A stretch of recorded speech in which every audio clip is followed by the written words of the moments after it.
Hello, আসসালামু আলাইকুম বন্ধুরা।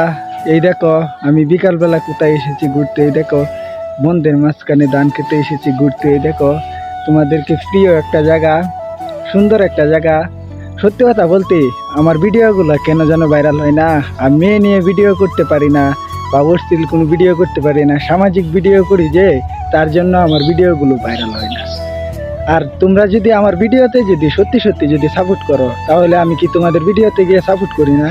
তোমাদের পোস্টেও গিয়ে সাপোর্ট করি, ফলো ব্রেক দিয়ে আসি। তোমরা কেন আমাকে সাপোর্ট করো না, সেটাই জানতে চাই। আরেকটা কথা, এই দেখো কত সুন্দর প্রকৃতি বিকালবেলা। আহারে এই দেখো দেখাইতেছি তোমাদের। এই দেখো সুন্দর ধান ক্ষেত, কি অপরূপ জায়গা। আহারে কত শান্তি। এই দেখো আমাদের বন্ধে সবাই সবাই মনে করবা কি তা জানো, আমার ভিডিওগুলা দেখবা, ভালোবাসা দিবা, সাপোর্ট দিবা, দেখবা ভালো লাগবে। অবসর সময়ে ভালো লাগবে, দেখবা ইনশাল্লাহ।